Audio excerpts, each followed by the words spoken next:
the fact that different age groups and different generations have different ways of engaging with the city and also different access to the digital domain. That's one aspect of it. And the second aspect that you mentioned is that you have younger people doing PhDs. So the research questions that may be important to them may be different than research questions which are important at a very personal level to slightly older researchers. Kolkata's urbanism is it's unique. There's no doubt about it, in the sense that the fact that we have so much of fairly dense mixed-use neighborhoods, and this is not, we don't really need cutting-edge research to understand this. I mean, this has been discussed since the 1950s, 60s, about it goes all the way back to literature from the 1960s, about the fact that, look, if you have density, if you have diversity in urban environments thrive often. Kolkata has a very vibrant public life, which I think is linked to specific land use patterns and specific questions of density which have come about over the past many years. And I think newer suburbs of Kolkata should actually learn from the more traditional parts in terms of this. In terms of criticisms, if I've said a lot of good things about Kolkata, in terms of criticism, I should also say that density has been celebrated globally in literature, but a lot of the literature which has celebrated density has been from the West, right? And the notions of density in the West and the notions of density in India are different, completely different. Yeah. So there is a limiting factor to density.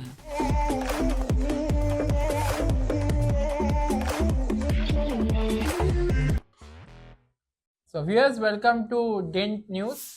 Today we have with us Rohit Priyadarshi Sanatani, who is doing his PhD at MIT. He is doing his MIT PhD at a lab called Norman B. Leventhal Center for Advanced Urbanism.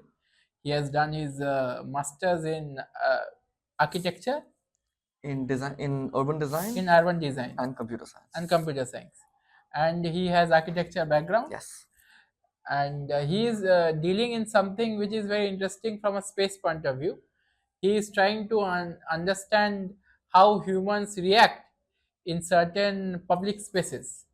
That's correct. Am I correct? That's correct. What are people's subjective, emotional, perceptual responses to urban environments? Okay. So now, going forward, is it even possible to tailor urban environments to fit the emotions of stakeholders? Yeah, that's a very good question. Its emotional responses are very diverse, and it's also very difficult to define what emotion means or what feeling. How do we quantify emotion? That itself is a challenge, and there's been a lot of research over the last many decades about different approaches to quantify feelings. And this research comes from environmental psychology, this research comes from psychology in general, cognitive science. So that's a challenge. But when it comes to the question of tailoring emotional response, so tailoring spaces so that they cater to, the sort of the feelings of different people, I think the first step is to first understand how different kinds of people feel. So before the action comes in, before the tailoring aspect comes in, it's first important to know the whole spectrum of feeling and the whole spectrum of emotion, and which is often subjective. Different people can feel different things in the same space or in different spaces. So it is absolutely a difficult task, but I think if there is a systematic method for mapping out this diversity of feeling in urban spaces, that is the first step towards finding out ways in which maybe urban spaces can be tailored at least for specific kinds of people or specific groups of people. So, why did you want to do this study? What is the implications of study? And someone, especially laymen, Right. or people who are in academics but are not at that higher advanced stage of academics, Right. how do you make these people understand that your study is very important? What are its real life implications in real time? Yeah, real life implications are direct, that if we find a way on a very large scale to understand how people feel, we can make spaces which make people feel better. I mean, it's a direct. So in terms of the action component of my research, it's design assistance. And by design assistance, I mean if there's a designer who's designing a certain space, can the designer have computational tools, data-driven tools, which allow them to evaluate or simulate the possible emotional responses that different people may have for the space that they're designing. Right now, this process is often intuitive. And of course, I'm not discounting intuition. Intuition plays a big role in design, and rightly so. But I still think that there may be approaches to supplement intuition with more empirical, data driven methods, which sort of allow designers to always fall back upon what the evidence suggests when taking design decisions with respect to feelings and spaces. What is unique about your methodology? Right now, my okay, so before this, let me just, just as a background, empirical approaches to feelings and emotions, it's been around for quite some time. This tradition traces back to the 1960s, when you had designers trying to understand the impacts of environments on human behavior and human feelings, and then sort of this progressed through the last century, and the like in this century, in the 21st century, it's the availability of and the relative ease of collecting information about people's responses that has sort of spurred renewed interest in this domain. What's been overlooked, which is sort of what I may say is something fairly unique that I'm trying to do, is that people have tended to overlook the question of subjectivity, the question of difference, when they're looking at big data in terms of big data relating to emotional responses in space. Um, there have been many approaches where people try to use these crowdsourced, massively big data sets to understand dominant, large patterns of emotional responses, but those large, dominant average patterns may not adequately reflect the diversity of individual inhabitants of the city. Right? Individual inhabitants may not conform to that average. So this question of subjectivity, this question of intersubject difference, is something that I'm interested in specifically at this point of time. And why are you interested in this? And ultimately, your study will result in what? As a viewers would like to understand. Yeah. Because most of the time, viewers think of PhD as a very high graded thing. Especially in Indian academia, viewers hardly understand what a PhD is. Like for example, history. Take Indian history, the people who write Indian history, and look at how Americans write their history, including those who have done their PhD. Right. They're able to popularize their study. Right. How can we take your subject interest Yes. to the masses, and what will masses get out of this? Right. So yeah, that's a great question. That's a great question. So to begin with, I absolutely agree with you that I think, and again, one can have research for the sake of research, but I personally feel that research should always have an action component. Like research should have something that can, I mean, practice should be informed by research. That's the whole purpose of research. One of the main purposes of research. It's not necessary that research is only in the service of practice, but my personal sort of pedagogical position is that research can be oriented in the service of practice.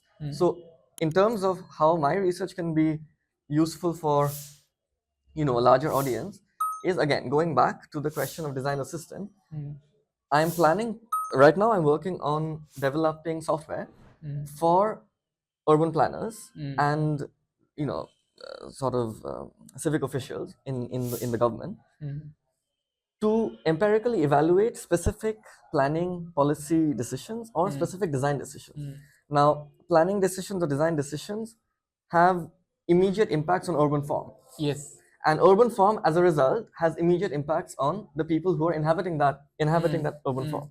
So my point is that if we can have software which allows a planner or a designer or even a policymaker to evaluate first the impact of the policy on urban form, but more importantly, the impact of a certain form-based design decision on people's subjective emotional responses or subjective feelings, that can directly benefit an extended audience. So that's the first audience that I'm looking at, which is designers and planners and designer system.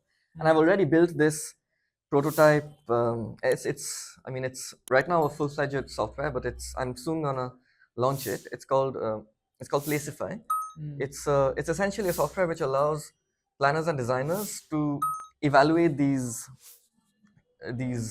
possible emotional impacts by finding real places in the world which closely match their design scenarios. Okay. So one of my stakeholder or one of my audience is are designers and planners.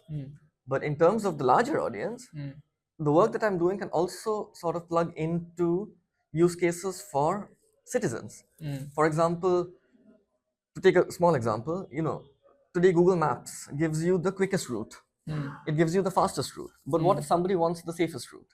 And not safest route just in terms of an average notion of safety, but safest route in terms of what they perceive to be safe and what they perceive to be unsafe, like the specific individual. So if we can have systems which can understand patterns of emotional response vis-a-vis urban form at an individualistic level, at a level of an individual, this understanding can then be plugged into a variety of use cases such as the one that I just described. So, in a way, Rohit, does it bypass the existing government policies? Absolutely not. Absolutely not. So, will it? So, in many ways, it will democratize the process. Especially, most of the time, if we look at government policy, specifically in India, Yeah. government policies are not based on what the citizens want.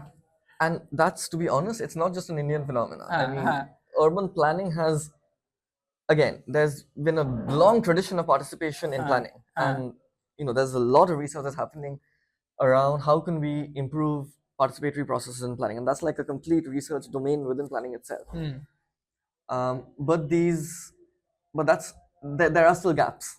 There are still big gaps. And it's often like current participatory approaches are often limited in terms of reach. Right? How many people can these processes reach? Sort of big data driven approaches towards reaching people have also been criticized because, who do you reach? Not everyone has access to not everyone has digital access.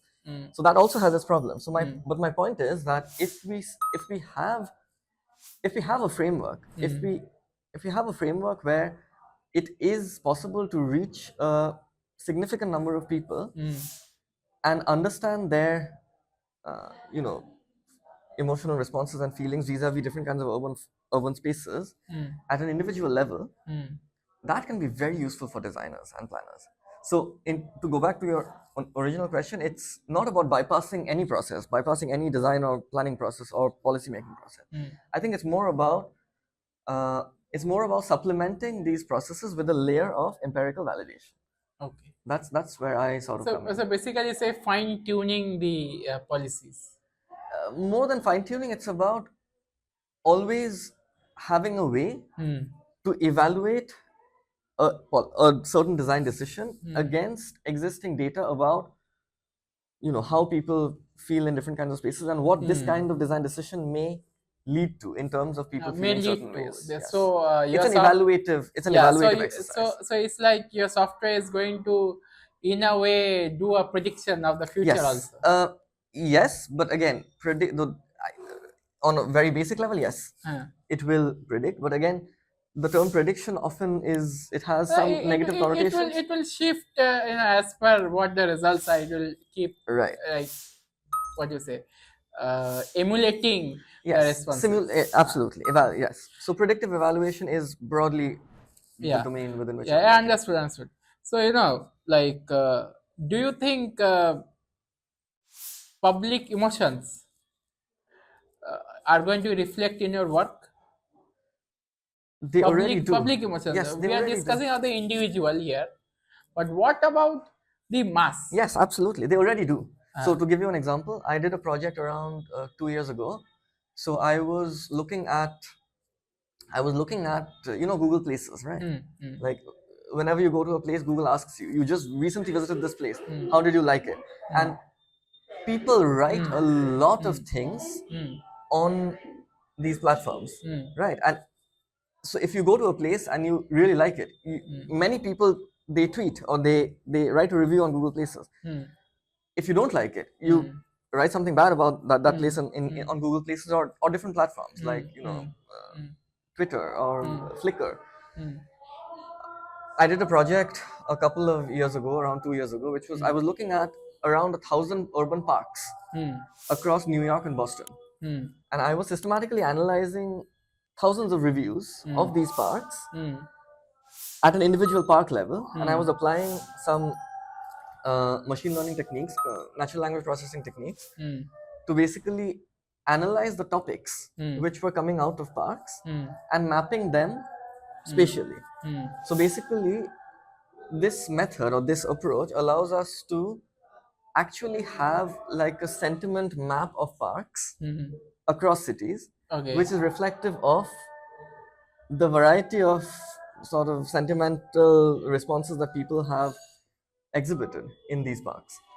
Okay, so this is very interesting work, to a because specifically the layman Yeah. would be able to understand something which is quite difficult to express even in academic True, language. true. So this is very interesting. I Yeah. just asking a different kind of question.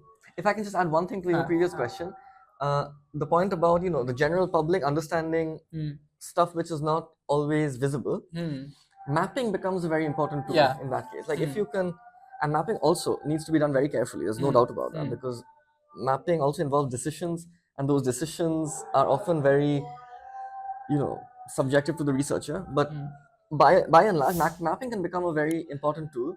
Like if one can generate maps which show the diversity of emotions which are arising from different parts of the city, that is often informative for citizens themselves. Right, I did a project, for example, looking at tourist destinations in Boston, Sydney, and Singapore. And again, it involved quite a bit of mapping, and there were some really interesting results. For example, in Boston, people took more pictures of signboards next to a tourist destination than the tourist destination itself. Right, so it just tells us something about the way in which different aspects of cities capture people's attention.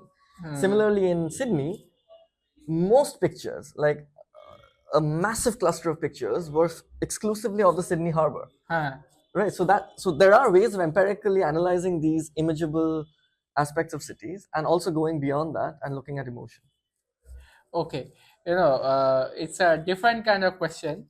What advice would you give to students interested in pursuing research at the intersection of architecture, technology, and emotion? Right, that's a great question. If I can make it a little more general, because like in the intersection of technology and emotion, that's like super specific. I mean, it's fairly specific, especially in the context of cities. In terms of advice, one thing that I can say is that it's usually very helpful uh, to have a very clear research motivation when applying for research programs or when applying for master's programs, especially master's programs which are research driven master's programs, not necessarily professional master's programs. So what really helps is if I think students can do very small projects themselves based on some questions that they formulated themselves, even if the methodology is not completely uh, ironed out, and even if the findings are not completely like final. Replicative. Yes, but to be able to demonstrate that, look, there is a set of research questions which I'm really motivated about, and I've done a bit to sort of push forward inquiries in that domain. That is often very helpful in terms of getting good research positions or even master's or PhD programs, especially research driven master's programs. Okay. Now, one more, it's a technical kind of Yeah. question regarding the world we are living in and how Right. digital is impacting our lives. Do you think somewhere down the line, evaluating emotions, it's a bit problematic because if you look at, suppose your age group, my age group, Yes. we are north of 30. Right. Okay, but we have been seeing that younger people are doing PhDs. Yes. So, do you think that the experience? Do you think those kind of PhDs would reflect the experience that, suppose people like us, who were not really from the digital time, but as grappling both, we have seen a transition which our younger people won't see. Right. Do you think responses or the ideas that you would like to research on would be very different? Right. That's a great question. I think there are two questions here. One is the fact that different age groups and different generations have different ways of engaging with the city and also different access to the digital domain. That's one aspect of it. And the second aspect that you mentioned is that you have younger people doing PhDs. So the research questions that may be important to them may be different than research questions which are important at a very personal level to slightly older researchers. To answer the first question I think is, I mean, that's something that I've been trying to look at. That can we find can we find methods to understand this difference, this subjectivity, this variance? I just completed a study involving around 100 participants. It was an online study um, of understanding beauty and safety Okay. in urban environments, and specifically looking at the difference, not in the commonalities. And again, I don't have concrete results to talk about, but it's a fact that different people just fundamentally, not just age groups, but it can be age, it can be cultural background, it can be gender, it can be sex, it can be so many different aspects. So it's very difficult to sort of bin people into groups and say that okay, this group feels this way or this group is homogeneous. So I think the way to address the first question is to have better methods that analyze subjectivity in the emotional responses of urban environment. For the other question about different questions being relevant for different age groups, I think that's always been a characteristic trait in any research group. Research, like the choice of research questions are often very intrinsic to researchers. So the positionality of the researcher, the background, not just the background, but the way the researcher sees the world influences the question that the researcher wants to ask. So it's not just for my research, it's for any research. Yeah. And it's also very true for many questions in the natural sciences, not even in the urban sciences or so I don't have a answer to that, but it is definitely something that the general public should be aware of, that what led a researcher to pick a specific question and how reflective is that question for Society at large. society at large and different groups Different within groups that society within at the large. society. Yeah. Last question. Yeah. Since you are from Kolkata, Right. and you have been seeing Kolkata's urban space also, Right. so what would you like to give criticism or commentary about Kolkata's urban space as a evaluated other urban spaces also? So how can we make Kolkata's urban space better? Just to have something for our viewers, to have a subjective understanding of what you are doing. Yeah, that's a that's a great question. Uh, Okay, firstly, no city is homogeneous. So there are urban spaces in Kolkata which, if I just look at me, there are urban spaces in Kolkata which make me feel really happy. There are urban spaces in Kolkata which make me feel really stressed. And the same applies to you and the same applies to everybody else. So we cannot really bin the city into one homogeneous, and we cannot bin any city into one homogeneous sort of entity. In terms of what can be what, let me first say that me personally, and it's not just because I've been brought up in Kolkata, I've lived in quite a few. I've lived in Kolkata, I've lived in Ahmedabad, I've lived in Delhi for many years, I've lived in Boston. Kolkata's urbanism it's unique. There's no doubt about it, in the sense that the fact that we have so much of fairly dense mixed use neighborhoods, and this is not we don't really need cutting edge research to understand this. I mean, this has been discussed since the 1950s, 60s. About it goes all the way back to literature from the 1960s about the fact that, look, if you have density, if you have diversity in urban environments thrive often. Kolkata is a good example of that, right? There's no doubt about that. But again, Newmarket, where we are sitting now, is not the same as Salt Lake. Is not the same as Newtown. Is not the same as Goriahat, let's say. So I think that in terms of what makes Kolkata work, or what is the what's unique about Kolkata, and I'll say that it's this aspect of Kolkata has a very vibrant public life, which I think is linked to specific land use patterns and specific questions of density which have come about over the past many years. And I think newer suburbs of Kolkata should actually learn from the more traditional parts in terms of this. In terms of criticisms, if I've said a lot of good things about Kolkata, in terms of criticism, I should also say that density has been celebrated globally in literature, but a lot of the literature which has celebrated density has been from the West, right? And the notions of density in the West and the notions of density in India are different, completely different. Yeah. So there is a limiting factor to density. We cannot celebrate density to a point where,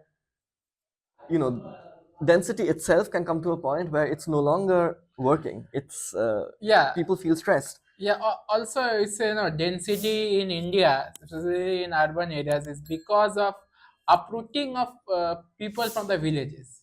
Now this is another issue. It's not that people want to come to a city to have a city life. They come here because they're forced. So the density is a different kind of a density, unlike in US or in some other areas where people want a city life, so they are in city.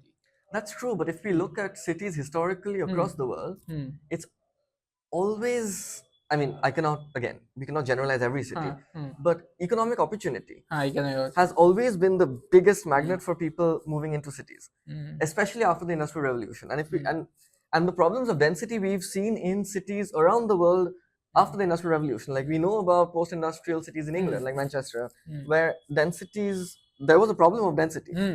So I think there is always this question of what is a good density. And that, I think, is where some of my research can come in, because we don't really have empirical approaches to evaluate the emotional impact of density. Right? So what does a specific density coupled with a specific land use configuration mean in terms of emotional response to a specific person? How is that different from another person? And can we find a way to quantify this difference and map out this difference for different urban parameters of urban form? Okay, since we are discussing your subject matter, right, this last question gave me another question. Of course. For example, there are many people living in cities who are not from this city. Right. And they are living in a city for 20-30 years. They have built their homes. But still, they have a longing towards their village or wherever they came from. Right, yes. Are you going to evaluate that sort of thing also?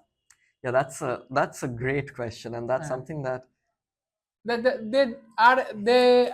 it is their home, but they don't feel at home. Yes, absolutely. So when we talk about feeling, one is the impact of the immediate physical environment. But there's also something that goes beyond the immediate feeling of the immediate physical environment, which is sort of the cultural context within which a person exists, independent of the immediate physical environment that they exist in. I know that's a big part of our individual lived experiences in cities. So far, I'm not really focusing on that, because as a researcher, it's important to sort of scope, sort of clearly define what is it that I'm trying to study, A. Exactly. And B, it's also very difficult to empirically understand these very, very complex relationships. We can observe and we can find ways to quantify feelings in terms of physical spaces, but quantifying feelings with respect to cultural background and, you know, the impacts of uprooting one person from their cultural background, that is a completely different domain. Yeah, And yeah, I yeah, personally feel that qualitative methods are more equipped to handle that. Okay. So anthropology, ethnography, which, I mean, these are methods which have been used throughout Yeah. the last many decades. I think those are better equipped to understand these complexities, as opposed to sort of the more quantifiable relationships between physical form and emotional response. Okay. So this was Rohit Sanatani giving us his point of view about his PhD, and we have discussed a far range of things, including some questions I threw at him, which were thrown at him to make him a bit uncomfortable. Okay, but still he has come out very well. So, viewers, thanks for watching DINT. Please like, share, and subscribe. DINT means democratize your nation today, awaken one human at a time. And please go to our app and participate in our polls so that you can get real time data.